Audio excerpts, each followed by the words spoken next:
So here I have, Charlotte, you can take it, don't worry. My chips apparently are a bit cold. Well, that's just mine. We have a fried. Didn't even, actually it is a bit fried, I think. I'll open it up, of course. I was just showing you the outside of it. It's called, what's the place called? Temple of Satan. Satan, even. Vegan, obviously. And I don't often do stuff like have this, particularly fried food and just higher fat food in general. But during my deload weeks, there's just multiple, like deloads are very multifaceted. There's nutritional training, psychological, all these different aspects towards deloads. And one of the aspects for me is kind of, especially towards the end of the deload, when it's really just like maintenance at the end of the deload. It's just like, this is just like a maintenance life and maintenance calories, particularly on a mass. And so I don't worry about my fat and carb ratios, and I just make sure to hit my protein, hit my calories, eat mostly a wholesome, good diet. And so it can allow for more flexibility during those periods of time and let my fats come up somewhat. So I quite like to now and then kind of have something that I normally wouldn't have. And there's multiple reasons for that. Not just, oh, I really want to eat this thing. It's not like I feel like I need to. I just think it's nice just to have something different, do something different, really switch off before I get back to more regimented eating with kind of carb and fat targets that I'm more so trying to achieve. And ultimately, there's no downside to this. There's only upsides. So yeah, that's what's happening.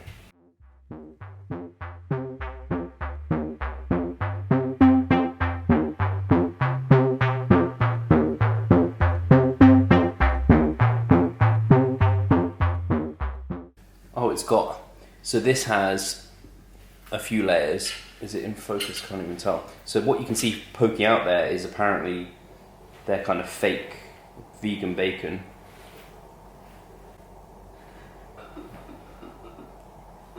It's kind of sweet.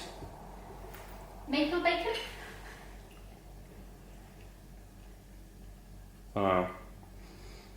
It's not, yeah, it's okay.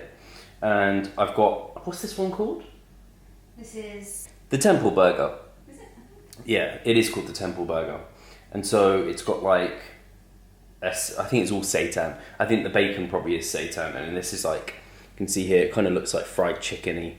That's kind of what it's going for, I think. Anyway, let's have a bite and then I'll give you my thoughts.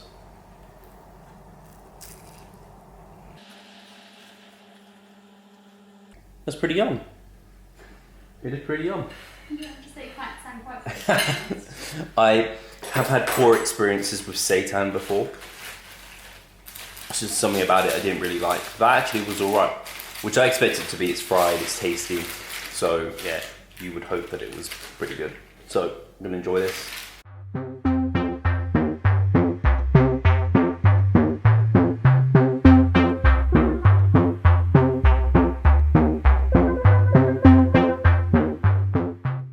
So I completely forgot to intro this. I got a desk, a standing desk. So it's by FlexiSpot, you can see it here, and I'm gonna go over it. So here's everything laid out. So you can see the cool controller, whatever. This hefty motor, it's actually quite large. And then I need to build this and then put the table on top. Apparently it takes about an hour. So far, this is where we are. So kind of the foundation is built. Still haven't put on all the like electronics and stuff, but this is all there. And this is the thing that's gonna go on top. So you can see here, it is more or less done. And we're gonna flip it.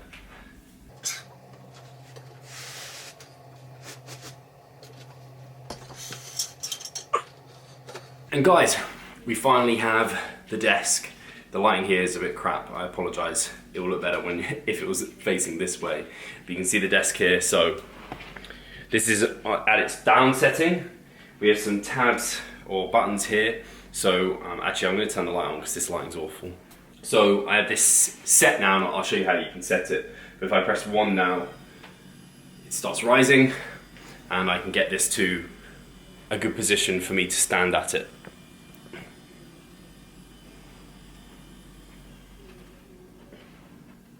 So now it's standing. So here you can see the buttons I was pressing. So if I press down here, you can see it goes down. I guess that's in millimeters. I actually have no idea what that's in, but it just goes down. It's not too loud. And then obviously I can press that to go back up. And then these, you have 4 settings that you can lock in. So basically, if I press, if I hold down, I won't do it now because it's going to lock it into a position I don't want. But if I press 2, it'll go back down to where I have it, so where I'm seated. And then when I press 1, it will go up to where I had it before. So obviously, I don't need to talk about, and I don't intend to talk about all the benefits of like a standing desk. Obviously, in terms of body composition, it's going to let us burn a few more calories when we're standing versus seated. It's not a huge amount, but if you do it hours per day for multiple days, it could add up to something somewhat significant. Might help you cutting or maintaining a leaner gain if you wanted to. And then, but the other benefit is obviously not being sat all the time. So having your kind of hips not in that sort of position could allow for better mobility and things like this. But ultimately, it can just be more comfortable rather than being sat all the time. So I like having the convenience of it being able to move up and down. That's pretty neat. And it's not too loud. Not that I was ever worried about that, and it's super easy to use, and actually it was quite easy to put together. It took me a few goes because I just don't read instructions properly and I just rush through it all, but it was actually very simple to put together. Also, the desk top that I bought separately, I bought it all from Amazon. The desk top comes with screw holes if you buy it through the same company, which I can't remember what they're called, but I would have talked about them earlier, or at least you would have seen the packaging. I'll find out what they're called, but they come with screw holes, but it says you need a drill. I don't own a drill, didn't have a drill, but the wood isn't so tough. You can just screw drive everything into it. So so far I'm actually super impressed with it. I've had it for a few days now. I've been using it for standing, sitting, and the space of it is also it's a good size for me. I'll get all the details of what it is because there may be some people who are wanting a desk and they do a similar thing to me, and so it might be beneficial, but it really suits the size. I love having all the space underneath. I probably need to organise my cables better. I've already had some people having a go at me for my cable management.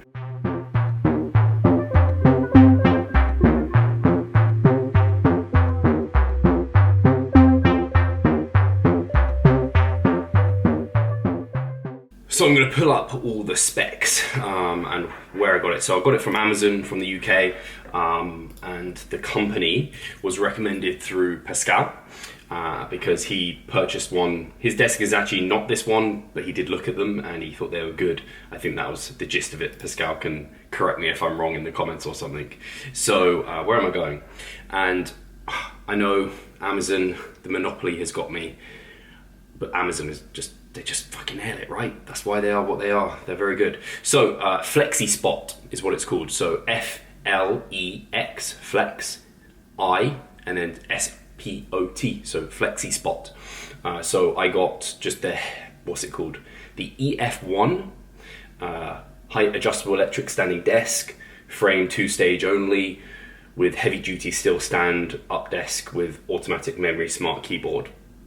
And then the top was a Flexi Spot again, height adjustable electronic standing desktop only, rectangular, 120 by 60. So it's 60 this way, 120 this way, and that fits my 27-inch iMac with extra space either side. It's certainly, the depth is enough so it's not overwhelming to sit in front of this screen.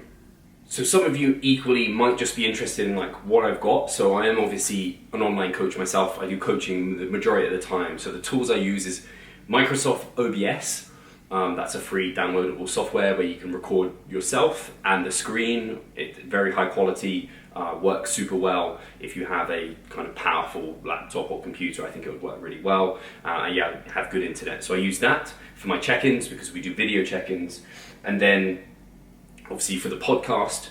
So for the podcast, I have this webcam and I have this microphone here. So this is a biodynamic Fox microphone. This is a Logitech, what they called webcam. That's what I use. This light here is a newer ring light, which is great for just lighting me up face-wise. And they're the main tools. So I'll talk you through the story of the iMac, because there is a bit of a story there. It is something new that I didn't really intend to necessarily buy right now. So this iMac, like I said, is 27 inches, very big screen. It's awesome, but it was kind of purchased on a whim. Essentially, a company Charlotte works for, or used to work for now, was closing down. So they had like a business eBay where they put on all of their various equipment that they were selling. So I kind of went on there on a whim, because you can sign up and you can bid on things. So I was just like bidding on it, and I wasn't really looking at it. I was like, oh, I'm fine to bid £550, and I kind of got into it, and I bidded £550. Little did I know I should have known, because I just rushed the process. There was VAT on top, there was business tax on top, so it ended up being like £800 almost for this. And then I didn't even know what I was necessarily buying. It told me basic information about it, but I didn't know what year or model it was, apart from the way it looked, so I knew it wasn't too old. This is a late 2012 model. And so when I learned all of that, learned about the extra costs on top and fees, I was just like, man, this isn't what I don't want it. But basically I'd signed into it, so I had to buy it, and then I had to go collect it. This was about an hour away to go collect it. I then had to carry it because it's too big for any of my bags. Couldn't put it in a suitcase, so I had to carry it on the tube, off the tube. Bit of a nightmare. Despite all of that, despite probably paying over what I should pay, despite it all being a palaver, I'm really pleased with it. It works really well. Powerful, much more powerful than my I have a MacBook Air from 2017, much more powerful than that, which is going to be great for editing. The big screen is much more helpful for looking over spreadsheets, for recording documents, recording the podcast. I can really have notes nice and big on one half of the screen, then the video recording on the other. So I'm very actually pleased with that purchase, despite it not being the most economical way to have done it. And I think that's something I wish I'd upgraded sooner, was having a bigger screen and something maybe more powerful. You think an online coach, laptops are perfect, but actually, unless you're moving all the time, which I don't, and we can't for the way we do our check-ins, where we do very high quality video recordings, we need good internet, we need like webcam, we need all of our stuff, so a desktop actually makes sense. So I'm quite happy to have that kind of my laptop Mac, which you can see down here. So there's my MacBook Air, which I can use, but then using this big screen the majority of the time to do the main chunk of my work, and my actual work efficiency has gone up. My enjoyment's gone up since being able to have this desk and everything, and I think that's ultimately super important. My podcast, if you look back at the old podcast and you look where I am, we're in a really not very nice flat in Clapham, which is very close to where I live now. The internet connection was super crappy, really bad. At the time I was mentoring with Andy Morgan, who a lot of you will know. He was helping me out a lot, and I love the guy for it. And he was like, you need to check your internet. There's something badly wrong there. And we did like a speed test, and it was terrible, like really bad. So then we had to get people in to try and have a look at it, and there was some problems. Anyway, we've moved here with hyper optic. It's super freaking fast. It's been a game changer having speedy internet. I would never want to downgrade that. I'd always really look for high quality internet. So yeah, if there's any take home for like online coaches as such, it would be like internet is absolutely pivotal. Try and get the best internet you can. You can do a heck of a lot from just a laptop with its built-in webcam and some Apple headphones. That's how I started the podcast. And then slowly you can upgrade to things that ultimately aren't that big of an expense, and you can put them against taxes and things like that. So yeah, my office is starting to actually become an office where I have like my atmosphere through the Star Wars lightsaber and stuff, and have my actual desk and everything that I do here. So hopefully this was somewhat interesting, insightful, guys. If you have any questions about any of it, do let me know. I know I haven't done any training kind of outlined here, but you got some kind of nutrition stuff.